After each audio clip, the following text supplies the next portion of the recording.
Nah, di tahun 2024 ini pasti punya improvement dong atau resolusi baru. Nah, bahasanya itu ya resolusi ya. Atau improvement lah, Ya. peningkatan lah dari tahun sebelumnya. Pasti punya, harusnya sih punya. punya. Ya. Apakah menurutmu itu sama untuk versi dirimu yang sekarang nih dari tahun sebelumnya atau ada perbedaan nih? Sebenarnya gini sih Mas, kalau ditanya resolusi satu ya, kalau menurut pendapat aku resolusi itu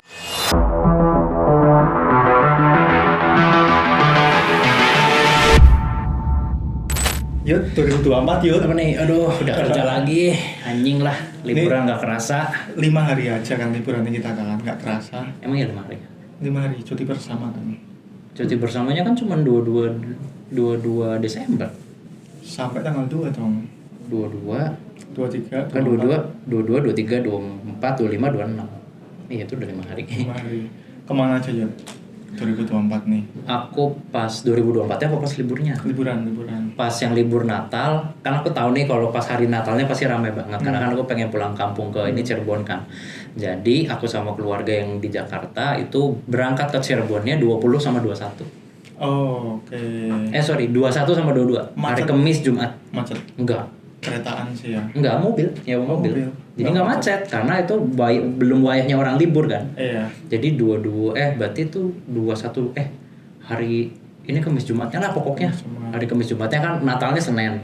Nah, aku minggu sebelumnya hari Kamis sama Jumat tuh pulang. Oke. Nah, Sabtu paginya pulang dari Cirebon ke Jakarta. Nah, itu Mas pas di tol, yang kalau nggak salah tol ini Cikampek deh.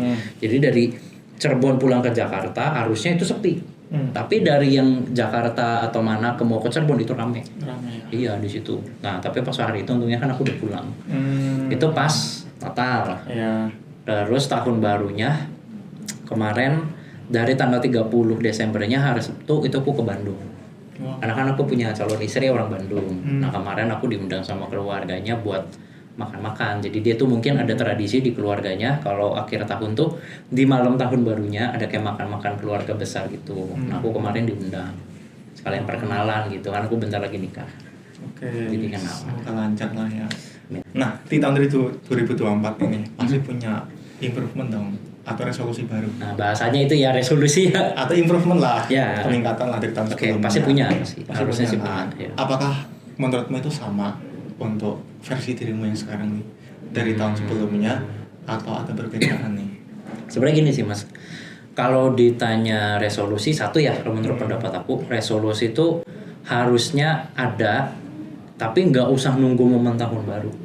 Resolusi itu kan itu ibaratnya kayak hal-hal positif apa sih yang kita rasa kurang di hidup kita dan kita pengen memperbaiki, kita pengen improve kan. Ya menurut aku sih kalau kayak gitu wajib ada dan nggak harus nunggu tahun baru.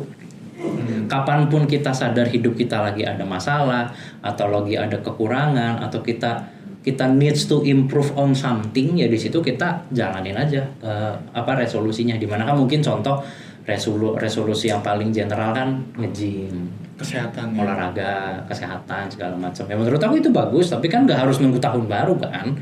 Ya kamu awal tahun kayak mau tengah tahun kayak mau kapanpun olahraga jalan. Menurut aku itu satu. Terus yang kedua, kalau tadi pertanyaannya ada bedanya enggak antara tahun-tahun kemarin sama awal tahun di 2024 ini, jelas beda. Karena kebetulan di awal tahun ini di 2024 kalau semuanya berjalan sesuai rencana dan lancar, di Januari itu aku akan ada Mas, kalau di keturunan Chinese itu ada yang namanya Sangjit. Apa itu? Sangjit itu kalau aku nggak salah ya ini disclaimer dulu ya kan, aku masih awam lah jadi mungkin bisa salah. Tapi kalau aku nggak salah Sangjit itu kayak ibaratnya kayak ngikat gitu. Lamaran ya? Bukan lamaran, beda lagi. Lamaran ada lagi. Jadi dia bener-bener kayak ngikat bahwa ya lu tuh kalau aku ngikat si ceweknya berarti cewek itu tuh udah calon istrinya aku gitu. Jadi dari Sangjit sampai ke nikah itu normally atau biasanya tinggal sebentar lagi kalau udah Sangjit tuh. Gitu. Jadi udah otomatis beda kalau awal di 2024 ini, terutama di awal tahun ini. Karena kalau jadi aku di tanggal 20 Januari nanti 2024 ini, which is tinggal berarti sekarang berapa sih? 5 ya? 5. Benar kan 5 ya? 1 2 3 4 sekarang tanggal 4. Berarti which is 16 hari lagi aku mau Sangjitan. Berarti resolusinya adalah belajar tentang sebuah keluarga yang akan mau dibangun ya di tahun ini. Betul, menafkahi anak orang kan gak gampang. Terus ya mungkin nanti gimana caranya jadi suami yang baik, terus nanti gimana caranya kayak barat kasarnya ngebagi waktu atau ngebagi quality time antara nanti istri sama keluarga orang tua yang masih ada di Jakarta gitu. Kalau kamu sendiri gimana? Kalau aku sendiri sih lebih resolusi ya sama kurang lebih sama sih kayak yang kamu jelasin tadi ya. Cuman yang harus dititik beratkan di awal tahun ini adalah gimana caranya biar bisa belajar lebih banyak mengenai digital di era sekarang. Karena udah 5.0 ya. Apapun itu sih kayak semacam AI, data analis ataupun itu. Karena itu kan dilihat dari background keluarga juga ya. Oke. Nah, pasti kamu tahu lah masalah klasik yang kayak masalah keluarga ataupun kerabat tetangga dekat yang mesen barang nih, pengennya COD. Ya, nah, pengen COD, tapi ternyata orangnya nggak ada di tempat nih. Nah, akhirnya itu kurirnya itu ya udahlah, ditelepon kurirnya, disuruh nitipin ke tetangga sebelah atau keluarga sebelah. Tapi kan belum bayar ya? Belum bayar, otomatis suruh bayarin dong. Iyalah. Lah kalau ada duitnya, kalau nggak ada gimana ya? Kan kasihan. Akhirnya gimana tuh solusinya kalau kayak gitu? Ya udah transfer ke kurirnya, kan nggak ada cash. Iya. Nggak ada cash dong, masa harus ke ATM dulu ngambil cash? Telepon anaknya, transferin dong, ibu mau bayar. Kan nggak tahu anaknya mau bayar apaan, COD lah itu kan barang orang lain. Ngapain ditalangin gitu loh. Hal semacam itu tuh yang pada nantinya kita kan akan tua suatu saat nanti ya. Kalau kita nggak belajar lebih banyak wawasan tentang AI, cara penggunaan, nanti implementasinya gimana, ya kita harus bisa meminimalisir biar bisa nggak ngerepotin anak cucu kita nantinya. Ya benar. Iya kan, kalau udah tua kan kayak masa tolong beliin ini dong, kan bapak punya aplikasi di HP. Aplikasi apa ya, cara pakainya gimana ya? Ya kan nggak mungkin dong. Kayaknya semua orang atau anak yang seusia kita kayaknya ngalamin itu deh. Kayaknya rata-rata ya. Iya, aku juga sama Mas, orang tua aku juga ngalamin itu. Nggak usah panjang-panjang stepnya kayak si COD tadi. Untuk kita bisa belanja online terus bayarnya COD kan, maksud aku tuh stepnya banyak kan. Iya. Harus buka dulu aplikasinya, harus login dulu, harus milih dulu barangnya kan. Banyak jenis toko kan kalau di online. Dilihatin dulu satu-satu mana nih yang paling oke. Terus dipilih, masukin dulu alamat, masukin dulu mau bayarnya pakai apa kan. Ya itu tadi tuh, misalnya mau COD atau mau transfer atau mau apa. Jadi stepnya tuh panjang. Nah, jangan kan buat step yang sepanjang itu kalau di kasusnya aku dan orang tua aku ya. Aku nih dulu pernah berusaha, niatnya baik nih, ngajarin orang tua aku pakai yang namanya sederhana, mobile banking. Biar apa? Biar kalau mau, contoh simple, transfer, atau kalau zaman dulu masih perlu beli pulsa atau beli kuota internet, bayarnya pakai mobile banking kan semua. Jadi biar kalian semua itu tidak usah capek-capek cari mesin ATM. Gak usah dadak ke minimarket cuma cari mesin ATM, cuma buat transfer. Lu bisa dari rumah, bisa sambil ongkang-ongkang kaki, tinggal buka HP, transfer tuh beres gitu loh maksud aku tuh. Aku pengen ngajarin kayak gitu aja yang stepnya jauh lebih simpel ya. Tinggal buka aplikasi, tinggal login, udah ada menunya kan, tinggal pilih gitu. Itu aja mereka responnya tuh lebih kurang kayak yang, aduh udah lah yuk, papa sama mama nggak ngerti, udah nanti kalau kita pengen transfer atau pengen apa nanti minta tolong kamu aja lah. Nanti kita kasih uangnya ke kamu yang ini. Wah. Terus kita yang repot ke ATM setor. Iyalah, karena kita terus setor tunai kan. Memegang cash banyak-banyak kan bahaya ya. Mendingan di store karena itu. Jadi salah satu. Itu dia sih yang kadang aku pikirin. Iya, ke depan kita sebisa mungkin meminimalisir kita ngerepotin orang lain gitu loh. Benar, kalau memang ada teknologi baru yang memang harus kita pelajarin, ya why not? Kayak misalkan ojek offline sekarang ke online. Bahkan bapak-bapak, ibu-ibu yang baby boomers juga beralih ke online. Mau nggak mau, ya, mau lah mengimplementasikan, mengoperasikan teknologi baru kan. Bener. Iya kan. Karena meskipun susah, ya mereka harus tahu. Ya mau nggak mau. Ya kalau kayak contoh kasus tadi Gojek online sama offline, mungkin Gojek atau ojek ya, bukan Gojek.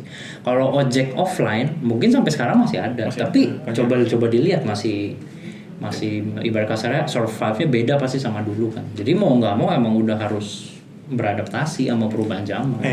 Dan yang paling riskan lagi ya, ketika kita udah punya anak ya, di zaman sekarang lu tahu kan smartphone itu udah dipakai kacamata. Iya tahu. Smart Ray-Ban itu ya.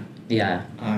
Bayangin aja di zaman kita yang belum punya anak aja itu udah ada ya teknologinya. Gimana nanti ya 15 tahun lagi. Gimana nanti, terus kita lagi mau nemenin anak tidur, lagi apa ya, ini lagi video callan sama teman-teman.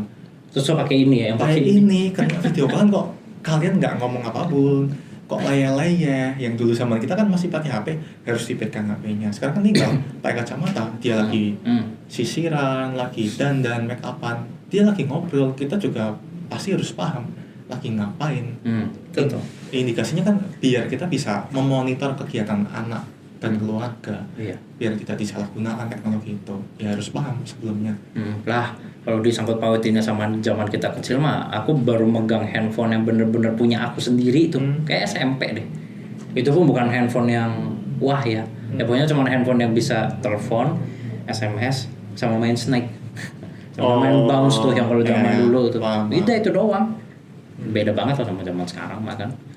Nah, sama kalau aku nggak salah kan, kalau aku kan di awal tahun 2024 ini kan mau sanjit, dan kalau sesuai rencana gak lama setelah itu mau lamaran sama mau nikah. Jadi kalau sesuai rencana tuh aku nikahnya kalau nggak, rencananya sih maunya di pertengahan Februari.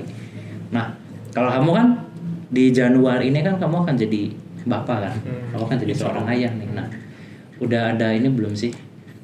Maksudnya kamu udah persiapan apa nih buat jadi seorang bapak? Mungkin duit, caranya gimana? Mungkin ilmu parenting atau apa? Oh, lebih ke finansial dan parenting yang mau dibahas ya ini ya.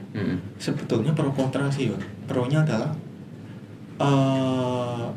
tanggung jawab yang saat ini dipegang tuh kan terlalu banyak ya. Aduh, lu tahu lah. Curhat lagi nih generasi sandwich nih anjir. Ya, lu tahu iya, lah ya. Tahu lah. Nah, pro-nya adalah ya alhamdulillah sampai saat ini bisa survive untuk menjalankan finansial keluarga tuh udah di tahap udah bisa nabung. Ya, udah masih dikasih kemampuan dan untuk power lah untuk bisa sampai ke tahap ini. Betul, ya. Udah nggak di step masih punya utang, lunasin, dan punya cicilan tuh nggak ada. Makanya invest nabung. Itu perlunya nih yang bisa mendukung.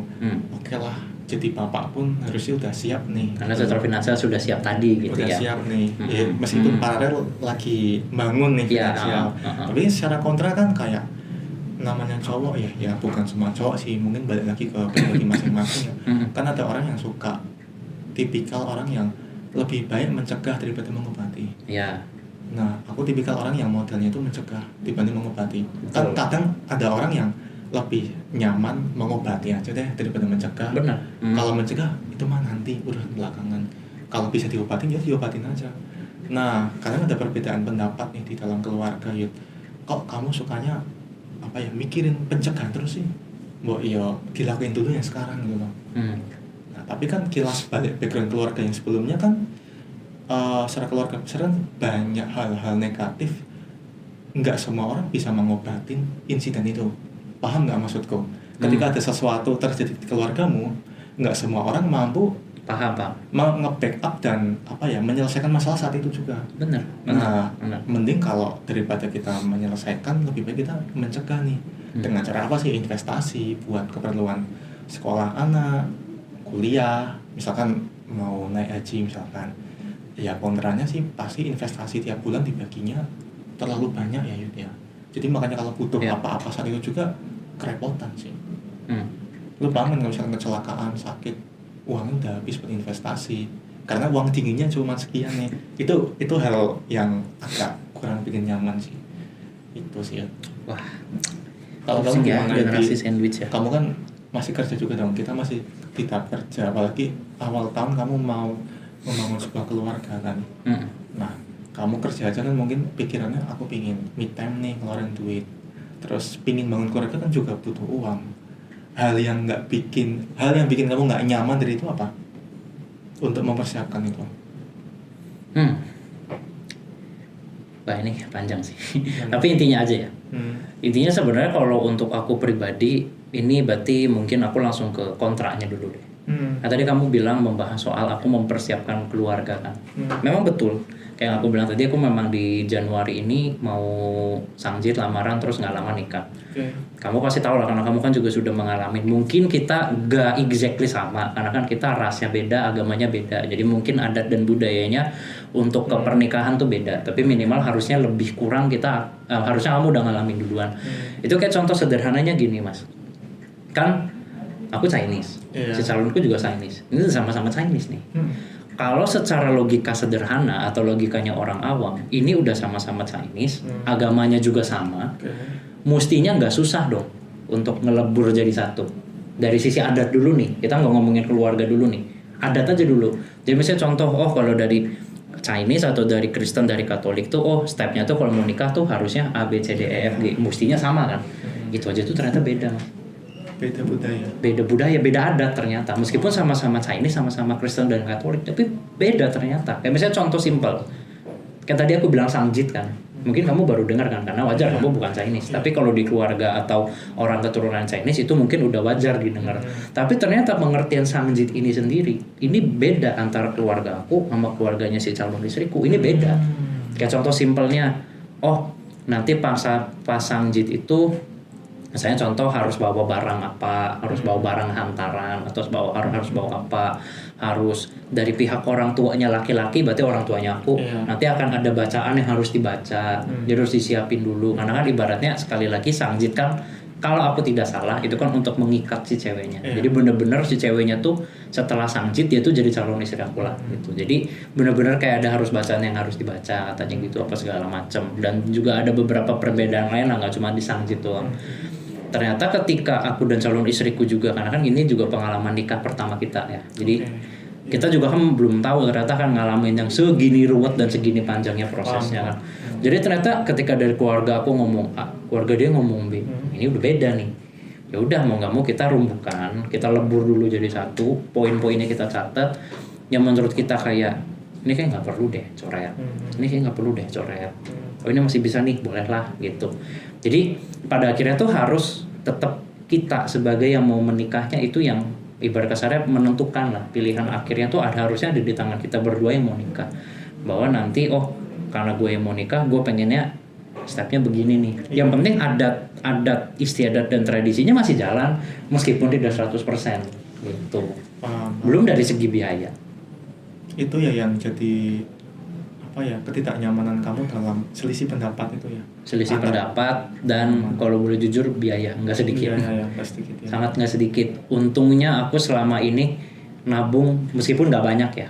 Tapi seenggaknya udah ada lah buat yang proses-proses tadi aku jabarin sampai ke nikah ya, meskipun itu tetap kudu ada bantuan orang tua ya. Karena kan mungkin kalau di adat dan tradisi sekali lagi itu kan harus tetap ada misalnya kayak pernikahan harus di gereja dulu baru bisa di ini catatan sipil. Sementara kan kalau nikah di gereja mungkin masa abis nikah di gereja abis itu pulang kan kurang afdol kan. Jadi ya udah abis pulang gereja makan-makan. Tapi keluarga inti doang gitu untuk menyesuaikan sama budget.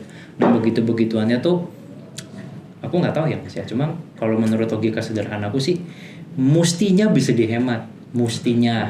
Cuma kalau kita berbicaranya adat istiadat susah. Mau gimana kan? Jadi itu kalau boleh jujur aku kontranya di situ kemarin. Kontra di situ ya. Ya kamu juga pasti ngerasain kan? Kamu pernah nggak sih Mas pas di masa mempersiapkan pernikahan saking stres dan pusingnya kamu sama calon istri dulu, saking banyaknya yang harus diurusin, terus jadi kalian berduanya yang berantem, pernah nggak? Berantem Atau kayak karena dua-duanya sama-sama stres, sama-sama capek, jadi kayak misalnya contoh biasanya dalam sehari itu bisa ngobrol panjang, bisa ketawa-tawa, bisa chat panjang atau telepon. Tapi kalau misalnya hari ini dua-duanya lagi capek karena ngurusin itu tadi yang panjang, akhirnya kayak ya udahlah hari ini nggak usah ini dulu, udahlah istirahat aja. Kalau capek ya pasti kan pusing tapi kalau ribut kayaknya enggak ya. Nggak sampai ribut. Justru ributnya ya sama keluarga masing-masing. Itu dia yang bikin nggak nyaman merasakan itu. Iya maksudnya kayak gimana ya, apalagi kan mungkin kalau orang tua aku kan juga broken home ya. Jadi kan kayak gampangnya sih ibarat kasarnya, aku minta tolong sama si A, ya si B-nya nggak suka. Aku minta tolong sama si B, ya si A-nya nggak suka. Cuman ya mau gimana, ini kan pernikahan aku kan. Ya mau nggak mau kan aku harus melibatkan mereka. Ya mereka kan orang tua. Ibarat kasarnya kan gampangnya, mungkin mereka gagal sebagai pasangan suami istri, tapi kan mereka jangan sampai gagal jadi orang tua kan. Nah itu harusnya di situ. Nah itu kemarin susahnya minta ampun Mas, untuk bisa menyatukan si A sama si B ini buat sejalan demi pernikahan anaknya tuh susah. Sampai detik ini aja aku masih nggak berhasil. Iya nanti ya, biasanya udah bodo amat. Biasanya itu nggak biasanya sih masing-masing. Hamin berapa tuh udah tiba-tiba lancar belum. Oh ya udah tiba-tiba amin. Biasanya gitu ya yang aku rasain, kayak ada sesuatu yang ganjel ya. ini kurang ini gimana ya Riha ya, ternyata lancar, tiba-tiba dilancarin. Dilancarin ya, asalkan ikhtiar ya. Kalau nggak ikhtiar, oh pastilah, ambo lah, yang penting lu terima jadi kalian ya, mungkin bakal ada hambatan nantinya. iya. Mungkin sih Ikhtiar itu artinya usaha. iya, usaha, yang penting diusahain Ya kalau usaha mah pastilah, selalu lah. Cuma kalau yang namanya keluarga kan mesti harus disesuaikan lagi ya. iya dong. Kalau nggak ada, Karena kan keluarga beda-beda. kalau nggak beda ya ngapain kita berkeluarga kan. Kayak aku contohnya, aku udah tau lah orang tuaku yang dari sisinya si A sama si B-nya masing-masing sifatnya kayak apa. Jadi kalau aku sih menurut pendapat pribadiku, aku sudah memeta-matakan dan aku sudah melakukan terbaik apa yang aku bisa untuk dua-duanya. Jadi porsinya pasti beda. Karena aku tahu si A sama si B ini sifatnya beda, karakteristiknya beda, semuanya beda. Jadi aku udah, ibarat kasarnya aku udah nyuapin mereka, aku udah kasih makan mereka, kasih info tapi berbeda-beda. Tapi intinya tuh tetap satu. Gitu. Nah itu aja, wah susahnya Susah. Tapi terlepas dari itu ya, dari hambatan apa aja itu, kamu udah mempersiapkan belum di 2024 ini mau bangun keluarga nih, ilmu jadi parenting, ilmu sebagai seorang suami. Nah itu udah belum? Ya gini mas, mungkin satu-satu ya. Mungkin yang lebih cepat dulu nih aku jawab parenting. Parenting mungkin nanti dulu. Karena aku kayaknya sih, kalau aku melihat dari kacamata hidupku sekarang, dan ini juga BTW udah aku obrolin juga ya sama calon istriku. Kita udah ngobrolin ini udah jauh sebelum kita mempersiapkan ini, bahkan kita udah sepakat kayaknya kita tidak mau punya anak. Tidak mau. Apa sih bahasa kerennya sekarang? Child free ya? Child free. Tapi kalaupun nanti ternyata kan ini kan pikiran kita sekarang. Kedepannya kan manusia bisa berubah dong, kan tergantung situasi. Kalau misalnya nanti tiba-tiba kita berubah pikiran, atau misalnya Tuhan yang tiba-tiba ngasih atau apa segala macam, kalau dari kita sih pengennya setidaknya jangan sekarang lah. Mungkin kalau aku pribadi sih pengennya kalau memang harus ataupun nanti tiba-tiba pengen punya anak, maybe 2 atau 3 tahun lagi. Oke, di program ya. Di program. Jadi mungkin kalau untuk parenting mungkin nanti dulu. Aku jawabnya mungkin nanti. Tapi kalau untuk jadi suami yang baik, gimana ngebangun keluarga yang baik, jujur kalau aku sih mudah-mudahan sih aku sudah mempersiapkan dengan baik ya. Karena mungkin yang pertama aku juga kan pasti belajar banyak dari kasusnya orang tua aku kan. Terus yang kedua, aku juga selama ini untungnya ya maksudnya untuk generasi kayak kita tuh buat nyari ilmu tuh kan sebenarnya di mana-mana ada. Banyak. Nggak usah dari baca buku konvensional kan. Lu nonton film, lu nonton drakor, lu nonton anime yang kata orang film kartun ini. Ini ilmu ini banyak banget semua di sini. Lu mau nyari anime, film drakor atau apapun itu yang banyak ilmu parentingnya, ilmu pernikahannya tuh banyak. Ya di YouTube juga banyak. Di YouTube juga banyak. Karena ini aku udah kebetulan jujur aku so far udah nonton cukup banyak film ataupun dokumenter atau apapun itulah yang ngebahas soal keluarga ini. Ya bagus. Jadi mudah-mudahan sih harusnya mungkin bagus atau apalagi perfect mungkin belum. Tapi mungkin setidaknya nggak yang sampai berantakan kayak orang tua pulang mudah-mudahan. Ya berarti siap nggak siap kan? Ya harus siap. Siap lah.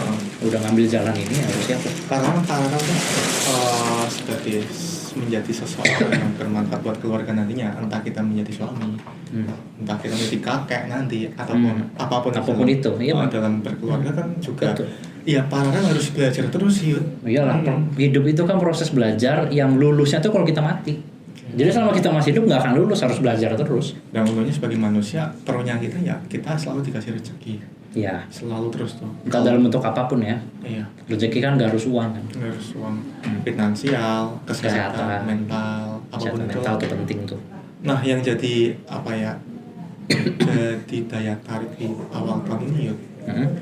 Itu sih mengenai kerjaan juga nih Yud. Apa tuh kerjaan? Tiba-tiba udah ngomongin kerjaan. Banyak sektor finansial itu yang di perusahaan itu kena layoff ya. Iya. Nah, untungnya kita nggak ada. Jangan sampai Kan. Jangan sampai. Di titik itu yang bisa ngubah kita. Ini kenapa ya kok bisa banyak layoff? Covid juga mulai naik kan. Iya, aduh nih. Iya kan. Terus kamu mau mempersiapkan bangun keluarga kayak gini butuh budget kerja juga. Lu juga pasti punya tanggungan yang lain misalkan kalau ada kan. Nah, apakah nyampe di tanggal ini kamu masih semangat kah ya untuk survive itu di bidang kerjaan lah untuk mempersiapkan semua keluargamu nanti? Kalau ditanyanya semangat apa enggak sih, harus semangat. Harus semangat. Aku nggak bilang semangat loh ya, harus semangat. Harus disemangatin, apalagi nanti mau jadi suami orang, lu mau nafkahin anak orang, lu mau bawa orang dari luar kota masuk ke kota tempat lu kerja, dan tinggal sama lu, ya kali lu nya nggak semangat kerja sebagai laki-laki kan nggak mungkin. Jadi pasti harus disemangatin lah untuk bisa mencapai setidaknya membangun keluarga kecil yang bahagia lah gitu kalau aku sih pengen. Tapi kan suatu saat pasti capek juga ya. Iya nggak usah suatu saat, sekarang juga capek sebenarnya mah. Memang balik lagi harus disemangatin, harus dikuat-kuatin. Kalau bisa ditanya sekarang capek enggak banget. Banget lah. Memang kan gini loh. Kalau kata-kata mutiara yang sering aku lihat di internet tuh, capek mah wajar, bahkan pastilah orang capek mah, entah apapun yang dia lagi jalanin atau laluin dalam hidupnya. Tapi lu capek kan gak berarti lu keluar atau quit kan. Kalau capek itu jalan keluarnya adalah lu berhenti sejenak, lu istirahat. Ya tidur kek, atau lu lakuin something yang lu seneng kalau pulang kantor atau pulang kerja atau apapun itulah. Sehingga nanti ya ibarat kasarnya kan kalau orang capek tidur malam, istirahat yang cukup, yang bener, jangan begadang apa segala macam, besok paginya kan fresh lagi kan untuk bisa beraktivitas lagi. Ya kalau capek lagi ya nggak apa-apa, tinggal istirahat lagi. Lebih kurang kayak gitu loh skemanya. Tinggal di repetisi, cuma kadang repetisinya susah. Itu dia. Kadang orang ngelakuin konsisten itu ya mageran, mudian. Iya kan. Belum kalau tiba-tiba ada musibah atau masalah apa yang bener-bener di luar kontrol kita. Tapi gede banget gitu masalahnya. Wah, kira-kira kan mengguncang dunia tuh. Ya, kadang itu sih yang kita rasain sih. 2024 tuh kan asik sih sebenarnya sih, kayak alhamdulillah rezekinya terus ada gitu loh. Mau kita pro kontrain apapun itu ya dalam keluarga, finansial, ya rasanya ya udah sama kok kayak tahun lalu, cuman gimana caranya kita bisa ningkatin diri itu aja sih, improve. Ya pada intinya mah kalau aku sih percayanya itu balik lagi ya, kalau ngomongin resolusi ya bukan cuma setiap awal tahun, setiap hari kita harus ada resolusinya. Minimal adalah jadi diri kita yang lebih baik daripada hari kemarin. Itu resolusi yang harusnya paling nyata setiap hari kita terapin. Tapi kalau buat kita atau mungkin buat teman-teman yang ngedengerin di tahun ini atau mungkin lebih exactnya di awal tahun ini, mungkin dari kita semua ada agenda masing-masing, ada target masing-masing. Kayak aku misalnya aku mau nikah, kamu mau jadi ayah. Mungkin teman-teman ada agenda-agenda lain di tahun ini. Nah itu adalah kesempatan untuk kita berjuang lebih keras, harus lebih semangat lagi. Meskipun udah pasti rintangannya pasti makin gede. Tapi ya disitulah saatnya kita, kalau tadi kata Mas Nabil tuh, saatnya kita ikhtiar. Sama kalau mungkin aku boleh izin nambahin, setelah kita ikhtiar atau berusaha semaksimal yang kita bisa, sebaik-baiknya yang kita bisa, sisanya kita tinggal apa? Sisanya kita tinggal doa, terus berserah sama Tuhan udah. Kalau aku sih yakin kalau udah ngelakuin 3 ini, nggak mungkin nggak ada jalan, pasti ada jalan. Dan jangan lupa Yud, nanti kapan-kapan kita bahas nih tema yang ini nih. Kayak kita juga harus mikirin loh Yud, pekerjaan kita tuh bakal bisa diganti dengan robot. Udah sejauh itu belum lo mikirin? Kayak misalkan nih CS di suatu perusahaan, orang finance di perusahaan digantikan sama AI semuanya. Nah, kita kadang belum kepikiran besok mau kerja apa ya? Iya. Gimana ya? Ini kok kayak beda job desk nih, kalau mau mempelajari suatu hal yang baru harus dari sekarang gitu loh. Iya benar. Itu sih. Nanti kita akan bahas nih tentang ini. Iya serem ya. Iya, boleh, itu boleh, yang boleh. mungkin ini makin kesana tuh teknologi makin canggih 2024 itu loh. Kayak ChatGPT, OpenAI. Kadang kita juga balesin klien lewat email, lewat WhatsApp, itu juga udah dibahas pakai sistem juga bisa kan? Bisa kan? Iya. Nah, terus gimana tuh? Ya udah nanti aja lah, pusing. Nanti aja itu. Ntar makin pusing kalau bahas itu sekarang. Ya intinya secara finansial, keluarga, kesehatan, baik semoga, fisik maupun mental. Semoga ke depan dan 2024 jauh makin baik daripada hari sebelumnya, bahkan tahun lalu, gitu aja sih. Tapi mungkin ada berita baik buat teman-teman di 2024 ini, kalau aku nggak salah baca ya. 2024 ini rekor di Indonesia cuti bersama terbanyak. Oh iya. Kalau nggak salah ya. Iya. Banyak kesempatan buat tanggal merahnya digabung cuti bersamanya itu kalau nggak salah ini rekor terbanyak. Lebih banyak. Kalau aku nggak salah tuh cuti bersamanya total 10. Tanggal merahnya itu 17. Itu bisa tuh ya kita ambil kesempatan cuti gitu. Bisa banget. Banyak kok, aku udah lihat di kalender, banyak banget long weekend di tahun ini. Tapi sampai Juni doang ya. Ya nggak apa-apa. Habis itu nanti nyambung tanggal merahnya lagi di Natal. Asalkan cuti ya cuti, full holiday, nggak standby kerja gitu. Anjir. Malah curhat nih orang. Oke lah. Ya udah Mas, ini udah mau jam 7 malam ya, kita harus pulang. Kamu kan juga sekarang rumahnya jauh. Ada istri yang sebentar lagi mau melahirkan. Ini sama dong, lu juga jauh kok. Iya sih. Cuma kayak jauhan kamu lah. Iya. Jauh lah. Jauh, capek. Lebih jauh. Ya udah, kita juga Oke. sebelum hujan kita pamit. Pamit, thank you guys. Thank you.